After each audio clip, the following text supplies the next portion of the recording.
I have been monitoring the whole like AT&T outage situation where the calling outage occurred. And something that's been really, really bad that I'm not really happy about is the media coverage on the AT&T calling outage was framed like other carriers were at fault. Because here's what happens with outages. When one carrier doesn't have incoming calls working, outgoing calls working, whatever is happening, that doesn't just impact them. It impacts the people that they're trying to call. It impacts the people that are trying to call them. So when someone who has AT&T, if their calling doesn't work, but they have a family member who's on Verizon, or a cousin or a coworker or a client who's on Verizon or T-Mobile, the call doesn't work. Calling needs to work on both sides. So it makes it seem like other carriers are responsible for this outage or are having network-related problems. So I know my podcast typically only gets like 1,000 or so views.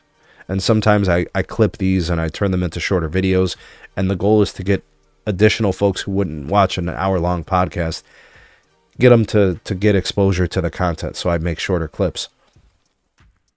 To understand what happens with an outage, you have to understand you got to try everything to know if it's actually your fault.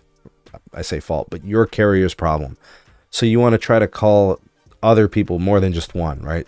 Call someone who has T-Mobile, call someone who has Verizon, call someone who has AT&T, see what's working and what isn't. Text them, see if that's working. You know, get on iMessage, or, you know, see if RCS is working, or WhatsApp, or whatever. However you do it. Snapchat, you know, kids text them through there, whatever. But the media coverage of this issue, just every single article I found, AT&T and Verizon customers facing nationwide issue. It had nothing to do with Verizon.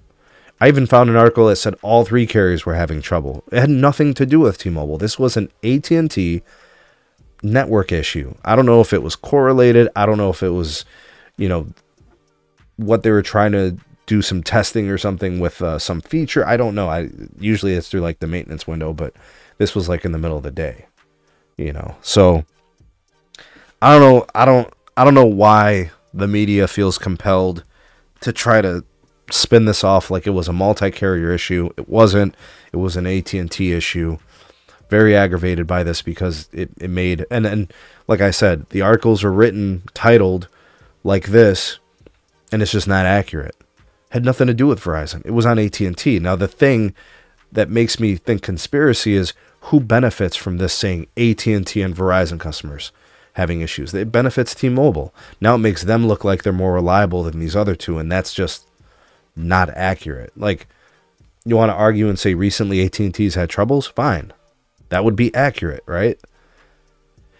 But saying Verizon's having calling issues, it's not accurate. It's not true. So very, very frustrated with this. The media, I don't know, man. It's almost like they just don't want to report things properly. Anyways, I guess the recovery and the fix was in pretty quick.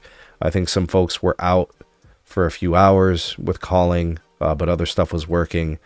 I have no idea why, you know, Verizon was being pegged as having issues. It was definitely AT&T related, but I'm not going to spend too much time other than that on it.